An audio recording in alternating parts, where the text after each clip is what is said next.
Hi, Tracy. Hi, thank you so much for having me. Oh, it's a pleasure. I've been excited about this and looking forward to it because we have a lot of similar sort of, I guess, thought processes about the planet and the waters and our our resident fellow fish people, I guess. Yep. And Dr. Tracy Fanara is an environmental engineer and research scientist and communicator with a BS, ME, and PhD. What's an ME? It's a Master's of master's of Engineering? engineering. Yeah, I thought so. From the University of Florida's College of Environmental Engineering. And in research, Tracy's developed a water treatment technology, which we so need, designs for hydraulic restoration, and citizen science programs with over 1.6 million users to obtain pub pub publicly available environmental data. That's amazing. So you created a program where just ordinary citizens can look up data about the water and so forth? Yeah, and they could report. So we have a harmful species of algae in the Gulf of Mexico that releases a Right. toxin that causes mass wildlife fatalities, but the toxin can also aerosolize, attach to sea salt particles in the air, move on shore with winds, and then people can breathe it in. It causes coughing and sneezing, itchy eyes for healthy people, but for those with asthma or COPD, this is very serious. So when Right. yeah, What's it called? What's it called? it's called the Beach Conditions Reporting System, and this is No, something. I mean, what's the algae called? Oh, it's called Karenia brevis, or commonly called Florida red tide. Red tide, that's what I thought. Okay. Yeah. Yeah. I mean, And there are species called red tide all over the world, but this one oh, I specific. see. Yeah. But it kills fish too, right? And And sharks and manatee and turtles and mm, birds. Yeah. so basically you monitor for it to protect Yeah, people. to protect people and to research to find out more about the life cycle and the movement of these blooms to understand how to mitigate the impacts.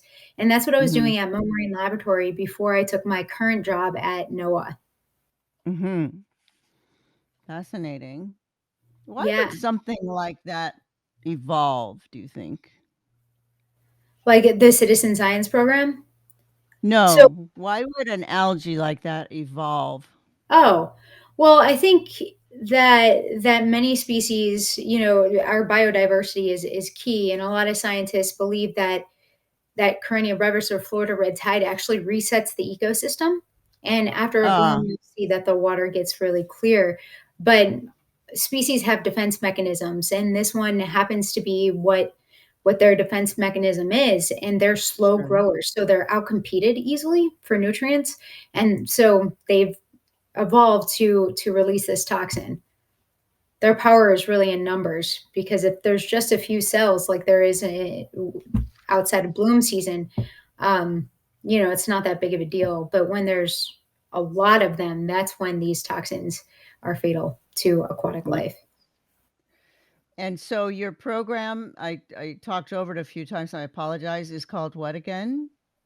So this is called the Beach Conditions Reporting System. And when I was Mhm. at Marine Laboratory, I redeveloped the website and developed a couple of apps. So not only can people see what's going on at the beaches because we have lifeguards reporting twice daily, but they can also make reports anywhere in the world about what they're seeing in their environment, whether it's water discoloration or smells or wildlife fatalities, anything really.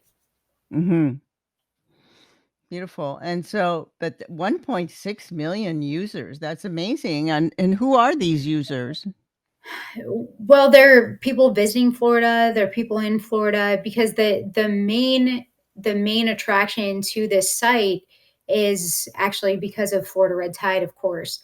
So it's coastal populations, recreational fishermen, families going to the beach, and people coming to Florida from other states.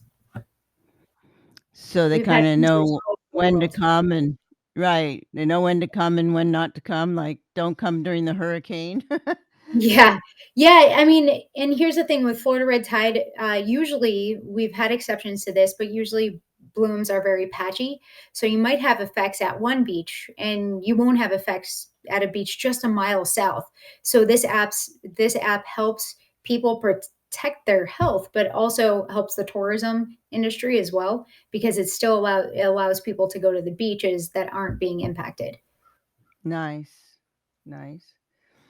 So, Tracy, by the way, has international media recognition due to her expertise in hydrology and harmful algae blooms during the Florida water crises. She is now the Coastal Modeling Manager for the National Oceanic and Atmospheric Administration, NOAA, where she manages U.S. coastal ocean modeling efforts to gain a better understanding of our Earth systems and the threats to human lives and livelihoods changing the world. Can you unpack that a little bit for me? Yeah, so Mhm. my job at NOAA, I'm with the National Ocean Service, and I am the modeling portfolio manager for our coastal and ocean models. So basically, what that means is that I work with industry stakeholders, regional representatives, other modelers from academia, industry, and federal government agencies to determine what we're doing to actually understand our coastal ecosystems and navigation, physics, um, throughout our entire coast. So basically, what we need is a good understanding of our ocean movements, the currents, the salinity throughout the depth of the water column to know how water is moving, because that really dictates a lot of the chemistry and then of course the biology. So physics, chemistry, and biology, everything from the bottom of the ocean to the sun is what NOAA does, and my portfolio does everything from microscopic algae all the way to storm surge. Okay. And so do you also look at water temperature or are you uh, leaving that to Yeah. another? No, Yeah. water temperature is a big part of water movement. So Mhm. those density changes are due to salinity and temperature, and those are things that are mandatory when we're talking about modeling our coastal systems. We need to know Mhm. how water is going to move, and our long term data sets can actually support climate studies, figuring out where we get cold spots, warm spots, where water is moving, and understanding changes over time. Mhm. Yeah. Because I guess, well, I don't know how many people know, but a lot of us know that the water temperature has a lot to do with the coral and the coral survival and sustainability and, which has to Right. do with sustainability of sharks and the rest of the ocean animals. And Yes. I've seen your picture with a lot of cool animals. Do Yeah, those that's do those animals get affected by the red tide too? Like I think I saw you with an alligator. I think I saw you with shark. Yeah. and maybe it was a walrus kind of a thing or a sea lion maybe? Oh, a sea lion, yes. Yeah. So sea lions, the sea lion that I went to see was at a sea lion sanctuary. Sea lions we don't normally see in Florida. They're usually, on the West Coast where they have a different red tide species, but it's not, Florida red tide. Alligators, because they do go into estuarine environments like saltwater and freshwater mixed environments, but typically you find them in more freshwater. I mean, Mhm. I'm not gonna, you know, people have seen them in marine waters, but we haven't known them to be incredibly impacted by Florida red tide because they are mostly in freshwaters.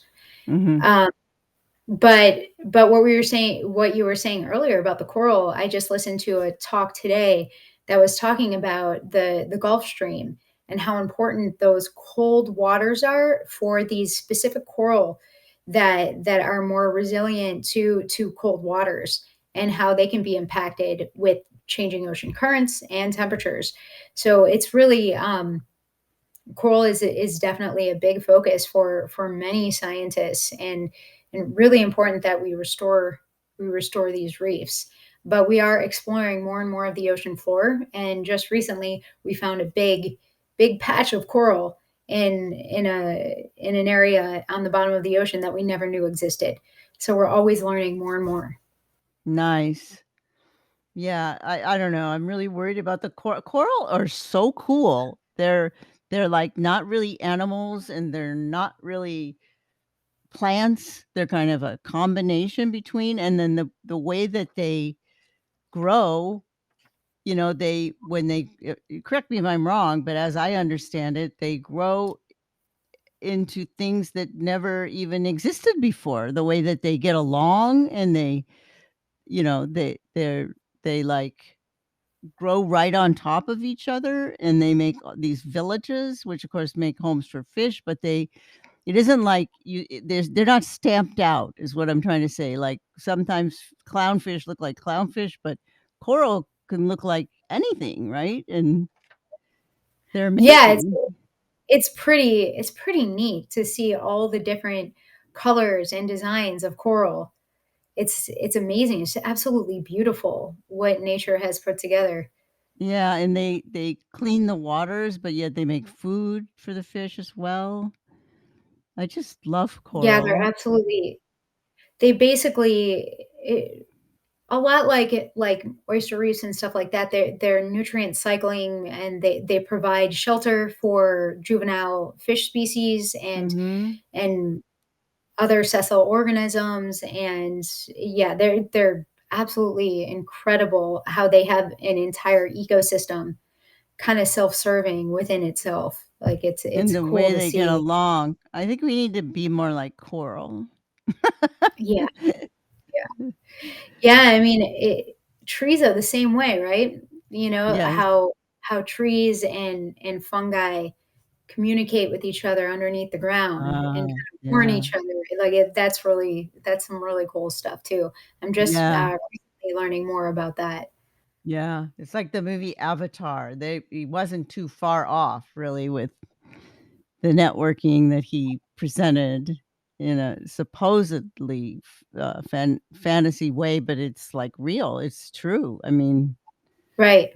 they all communicate through these little microfibers, and then I mean, mushrooms are just blow your mind. I mean, I you put know. a mushroom on either side of a very complex network, they find each other within nanoseconds.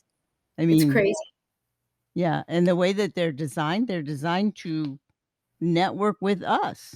We're more like mushrooms than we are like anything else, humans. Yeah, I mean, that's a really good point. I think that that's a mind-blowing point, Well, we're actually. we're both eukaryotic cells, so I don't know if that has to do with it, or maybe that's just the way we evolved or God made it. I don't know, but I love it. So, um, tell me about first of all, how did you get into this work? What made Uh, you yeah, that's a really great question. You know, I don't know if you remember back in I think it was the late 70s. It was before I was born, but there was this iconic picture from upstate New York of this sneaker on asphalt, and it was covered in tar. And that was the national news piece about an area called Love Canal, where industries were dumping toxic waste into canalways that was leaching into the groundwater and the soil, and people started building houses and schools, and there were birth defects and cancer clusters. Well, that happened in my town, and even though a lot of the damage happened before I was born, the impacts, of course, lived on. And when are I you learned from about are you from that area? Yes, I'm from Buffalo, New York. I see. Yeah. So I learned about that in 4th grade, and that kind of started me on my pathway. Oh, wow. Yeah. Yeah, and even now, the my best friend growing up just got through with radiation and chemo, and then I mean, she's the 7th person from my high school to get cancer under 40. Mm. Um, And then my other friend just had a newborn baby, might be unrelated to environmental, but he was born with stage 4 cancer. So it's something that constantly lights a fire and inspires me to keep on learning more and trying to protect public health from our own Oh, impacts. yeah, I couldn't agree with you more. That I'm from Nebraska originally, which is when was a kid, which was a while ago. I mean, food was just food. I mean, it was organic, right? And then all the farmers moved in with the industrial food processing, and glyphosates came, and all the chemicals that came along with it, which of course destroy the soil and increase desertification. And God bless the farmers. They didn't really know what they were doing, but they were poisoning not only the land but the people. And my brother got a really strange, and a lot of people did in Nebraska, strange kinds of lymphoma. So anyway, my brother Casey died as a result of exposure to the chemicals. Because we had not only the ingested ones that everybody was getting with the industrial farming, but um, they were in the air. They were everywhere, because they were in the soil and they were sprayed, and Drift yeah, is a big problem, right? drift exactly. And I used to, like you, I used to see when the farmers moved in, the deer would leave, and I would cry. I was a kid, and, I found out later from my American Indian teachers, they have a say, "When the deer leave, the people will die." And Oh my gosh, I just got chills. yeah, exactly. So, Wow. anyway, I saw that firsthand, and so I've always, as a matter of fact, my new book called Soul Doctoring: Heal Yourself, Heal the Planet is not only about self-healing, but then it moves into, things we can do to save our planet now, as a people. And it's not hard, small steps by humankind can bring great changes for the world. And so I've always, and when I told my sister about it, because it's just coming out pre-sales in March, as we're ramping up, and she's Congratulations. thank you. She said, "You've always talked about that ever since you were a kid." So it's like Full you, circle. since you were what, 4? How old did you say you were Yeah, when 4th grade, so I was like, how old is that, 8? yeah, so we had a similar Yeah, launch. definitely, I Oh. can't wait to read your book. Oh, I can't wait for you to read my book. Okay, and so tell me about the STEM. First, tell us what STEM stands for, and tell us about the STEM comic book you're involved in called Seekers of Science. Sure, so STEM stands for science, technology, engineering, and math. Some people add an A in there for art, because art is really, all of it's an art, depending on how you look at it. But I was on a show called Mythbusters, and from there I was contacted by Marvel Comics to be in one of their issues of Marvel's Unstoppable Wasp. And from there, a comic writer contacted me and my friend from Mythbusters and said, "Hey, do you guys want to write your own comic?" And we're like, "Of course." So we started, yeah. So we started the comic Seekers of Science, and it's pretty much like how I want my real life to be. There's a problem. You get the community together, you get the actual experts involved, and you solve the problem. I love it. But life isn't much like a 26-page comic, because in science there's so many obstacles, and it's some people work their whole lives to solve a problem. Mm. But that's the beauty of comics, that you can create a situation like that where you can be superheroes, and it's cool because there's an actual experiment at the end of every issue. There's an actual scientist featured that's an expert, and citizen scientists or community scientists are also involved and represented in these comics. which is it's just a lot of fun. The first one's about an oil spill. The second one is a viral outbreak, and this was before COVID. The Ha, third one is an invasive species, and the fourth issue is about VR or technology. And then the one that we're writing now is about hurricanes. that's amazing though, because a lot of people and my teachers taught me, and I teach people to use writing or narrative, which you could say a comic book is, and a comic book's even better because it has visuals, to like instead of writing about bad things, you write about maybe something bad, but then you write a positive outcome. Right, So you're scripting it in a positive way, which brings about change. right. That's what we hope So at least. I love no, of course it does. It's using narrative as a positive change for the world. So thank you for that. One thing I realized through going through that Florida water crisis in 2018, where we had dual algae blooms threatening public health, recreation, tourism, economy collapsed, I realized that how difficult it was to combat misinformation with adults. Um, Mhm. and it was really a tough time for me as a communicator, and I learned all the hard ways. But the minute I stepped into a classroom and started talking to the kids, that's when I got hope. You know, kids are actually able to use rationale without putting biases into it. It's science, it makes sense. So They're that's another reason why the comic is so important. yeah, they're flexible. Yeah. No, some people I know exactly what you're saying, and I work with it every day, with patients and adults and stuff, but I've become pretty flexible and persuasive and have developed techniques of but there's some people, they just don't want to change, and a lot of it has to do with they don't wanna take responsibility, they wanna stay the same, it's easier, they think, to stay the same, Right. but we've Of gotta get course. people to see if you stay the same, what kinda legacy are you leaving here on this Well, planet? right. Right. And if you stay the same, you're not growing anymore. You're just going in the opposite direction.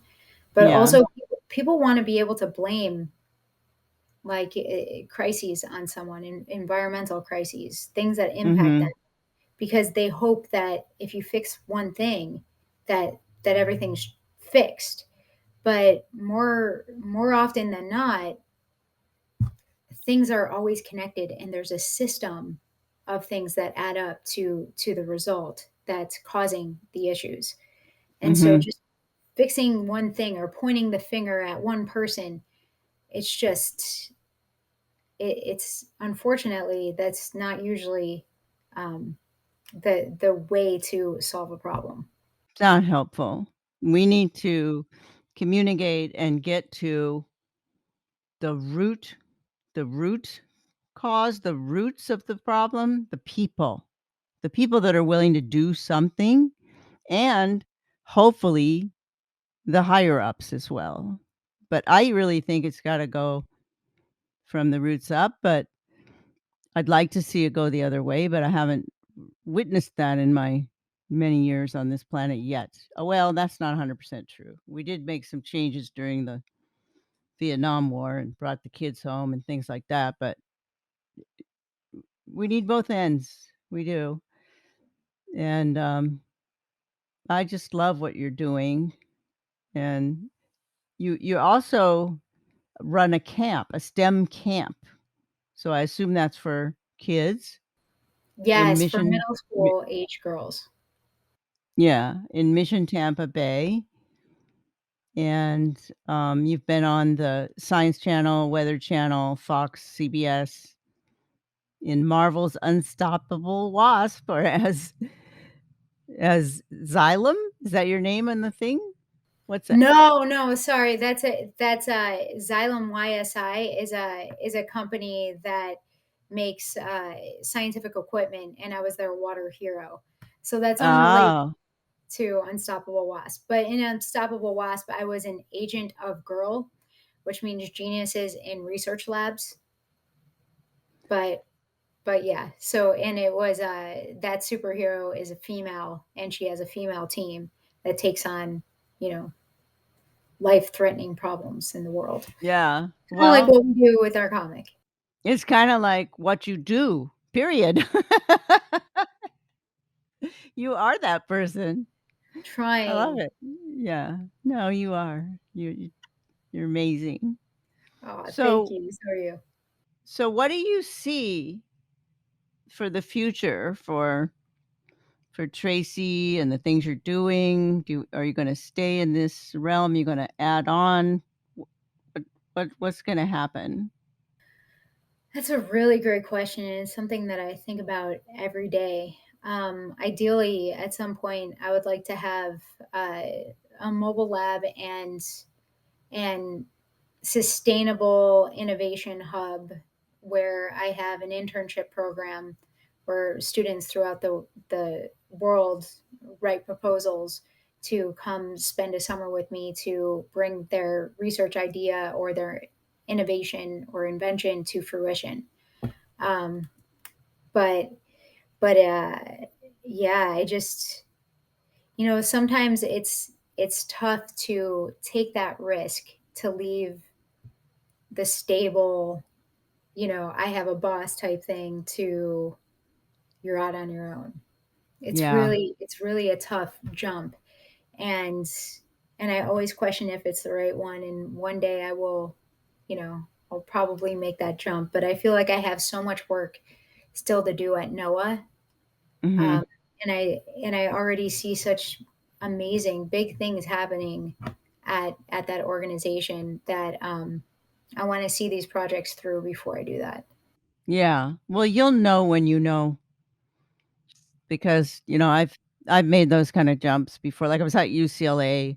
I was a associate professor, and I was one of the pioneers. I mean, probably one of the first people to even say the words integrative medicine on television, and people are like, "What is she talking about?" And it was like I was on shows, like, where people had seen ghosts and things like that, and next to them was me because that's how weird it was, you know? Isn't that crazy? I know, and now it's like you can't turn the corner without seeing integrative this, integrative Right. that, whatever. So, yeah, and then, so we did some groundbreaking work at UCLA in that regard, and then it just really came to me, I gotta take this out to the people. I gotta grow this more than I can grow it here because it's not super friendly. The soil is not super friendly here for this. And, everybody's like, "What? How can you leave a vested position, associate professorship at UCLA to go do what? What are you doing? What is holistic medicine? What is integrative medicine, and why are you doing it?"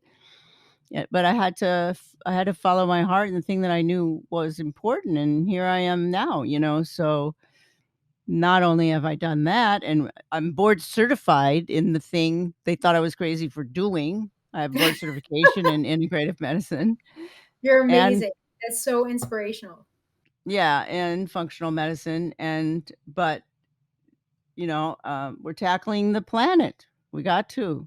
We only have, what, 10 years, they say? I don't Yeah, think it's true. I think if we pull ourselves together, realize we're all part of the same human race, one planet, one humanity, we can do this thing. yeah, absolutely. I mean, innovation is a great thing, and I really hope that we can all get on the same page and make changes. But from my experience, I've realized that regulations need to be in place for real change to happen.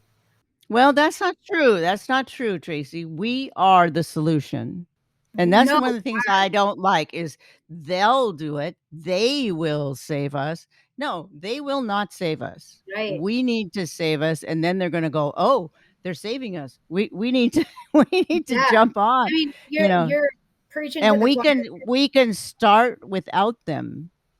Yeah, that's literally what my talks are always about. We can retrofit our own homes. We can stop Right using now. fertilizer. We can use Right native now. plant species. Yes, and it improves the aesthetics of your surroundings. Exactly. But how many people have actually retrofit their home when they're Well, not? more and more people are. I hope So it's so. happening. I hope so. It gets a little disheartening here down here in Florida when people are like, "Why are you trying to take away my grass?" And homeowners associations are mandating grass. So Well, that's why that's where my grass is not a bad thing. It cools down the planet and this and that. It's just that you could grow food and it would do the same thing, you know? yeah, it's grass is the number one agricultural product that produces absolutely nothing. And when you have non-native grass species, it changes your Right. microbiota. And Exactly. yeah, and then here we have a lot of building going on. So our land development regulations haven't changed since I got out of undergrad. And Right. so the developers are just building to get rid of water, not worrying about water quality in most cases. Right. And so that's where my opinion on regulations needing to change Oh, comes I from. agree with you. I'm in California, honey. It's the same. Oh yeah. Yeah, you know all about it. Gosh, I was just writing a script about California about the almond industry because sometimes I Oh, do these yeah. videos like Tracy ruins everything, and I'm going to ruin almond milk because of the water use out of Southern No, the California. water is insane. Yeah, Yeah, and we're running out of water, and we right, just sorry, guys, but there's other kinds of milk you can have.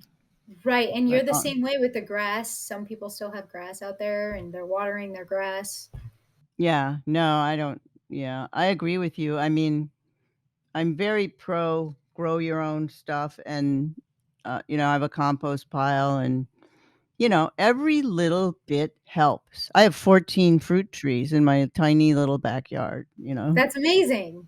Yeah, yeah. It's really So cool. What's your favorite one? oh, I don't ha I like them all. I have apples and peaches and nectarines and avocados and lemons of 2 types, limes, sweet limes, something, grapefruits, oranges and blood oranges, Wow, and pomegranates. that's I'm missing amazing. and figs, figs. That's incredible. So if Yeah. someone was starting out with a garden, what would be the easiest like starter fruit or vegetable to go with? Well, of course, it depends on where you live. Right. Right, it does. Yeah, yeah. In the Midwest, it might be, cherries and apples Right. and things like that, or pears, but, here, one of the main sort of secrets I learned from a guy out on my podcast, um, Timothy Kircheville. He's a regenerative farmer and teaches people how to grow stuff, and if you terrace your land, you need far less water because the water stays in those terraces. Yeah, So that's a really good secret to know before you even wow, start putting stuff in, definitely. and yeah. So mine was always already sorta terraced, and I just sort of increased it, and then I just would scoop up rocks wherever I found them, and I just build my own walls with the rocks and, That's uh awesome. yeah, That's really cool. You built your own drainage system. yeah. I have a question on holistic medicine because more and more we're seeing reports of anomalies or fish kills or changing ecosystems due to pharmaceuticals. So basically, Oh, we we only have one water. Well, we put that water we're just recycling. It goes to a wastewater treatment plant. It gets treated with primary and secondary treatment, and then it goes back out into the natural environment. It's usually high in nutrients depending on the system. And the one thing that we don't test for is all of the non-polar hydrophobic pharmaceuticals because it would be really expensive to do so. So a lot of the time, some of these, depending on your treatment, some of these get into waterways and start impacting the biology, and then eventually impact us too. Um, Of but the course. question is, with holistic medicine, how can we how can we talk about it in a way that's it's not just better for you, but it's better for the environment? Oh, that's my byline. What's good for you is good for the planet, or what's good for the planet is good for you. But yeah, big pharma, oh my God, I could go on about that. But it is in the water. They are in the water. And so, without a really good water filtration system, the worst thing that's in the water, and you, I'm sure, know this, are the nanoplastics. The nanoplastics from the plastics, but even worse, where they actually come from the most is the nets that they fish with. Yeah. Yeah. They I mean, drop on a daily basis enough nets, which are plastic, which can encircle the earth 500 times. yeah, And these nanoplastics are smaller than a molecule. And the right. toxins love, love, love to ride on there, and you can't get them off, and you can't filter them out. So we've gotta do something to we've gotta curtail this horrendous, cruel fishing system that we have, and the only way to do it is to stop eating fish. Yeah, I mean, No, we have to. I mean, if there's no fish to sell, they're gonna stop doing the egregious things they're doing. right. I mean, those there are some communities that absolutely depend on fish, you know, like in Alaska and Well, stuff. I'm of course, but I'm But not but saying yeah, those you're saying commercial the fishing. Like, greedy yeah, people that right. eat tons of fish, they don't need to eat it, and they're poisoning our entire bikeel. Yeah, it's 3 to 1, or Yeah. sometimes Mm, 5 to 1, and we're killing all our endangered species, so not to mention the plastic poisoning, so I just right. it's the ocean is the most toxic place on the planet, and the way to let her heal is just leave her alone. Right. And that's pretty much impossible because the water cycle connects all of us, even on land. Well, look what happened during COVID 2020 when we removed ourselves, the waters came back. In every place all around the globe, wherever there was extinct animals, they returned. So so we can do this ourselves by making small steps, taking small steps, and have huge effects because the planet is way more sensitive than we once thought. It turns out that it healed like so fast. It broke all the algorithms for scientific equations, and that the Earth. They never thought the Earth would get better that fast. So if we take these small steps, they can add up, and we can make a difference. Yeah, absolutely. The only bad thing is during COVID, there was a lot of plastic, single use plastic for going out food, you know, like delivery, Going out, food, masks. all of that. Amazon, you know, But yes. overall, if you look at the Earth, watch, David Attenborough's film, The Year the World Changed. Yeah. So, like, air quality wise, it definitely got Not better. not just air, everything. Air, water, animals became un came back, the turtles came back, the cheetahs came back, the flamingos came back. It's just all the waste we created. We created so much more waste than we do in a typical Well, year. It's, yeah, but the point I'm trying to make is it showed us that that we can't change. if we withdraw ourselves in small ways, we can make Yeah. a difference. Yeah. Yeah. I saw this one meme. It was like, people said, "Oh, I can't stop driving. I can't, you know, limit my carbon emissions. I can't not, you know, whatever it is." And it was just Mother Earth saying, "Hold my beer," you know, because the pandemic came, and of course you had to, and everybody learned that they didn't need to be traveling, and now there's so many people working from home Right. because we had a new system for communication. Exactly. Yeah, we're learning. We're learning I slowly but know. surely. So tell me I was just so gonna say I just hope, like, I get I don't want to say discouraged sometimes because I'm really an optimistic, hopeful person, but we really do need to make changes fast, and it gets frustrating when you don't see those changes being, when you see people that don't care. It's well, you can't get hung up by those right. people. I know it's so hard. You have to just go forward and then they'll see and they'll go, "Oh, I better join that team, if I wanna be here." So, work with the people that wanna work with you, and then you can make a difference. Right. They'll come along.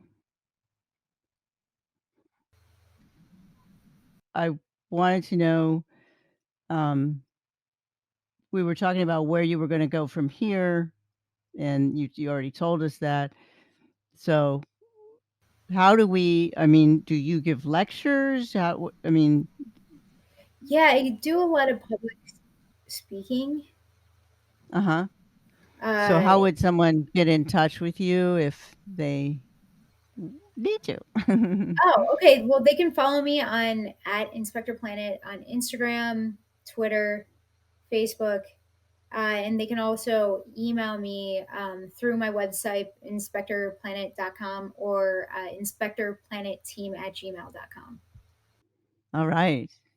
Perfect. And so you have a website, Yes, and that is inspectorplanet.com. oh, okay. And so is there a list of things that you talk about on there?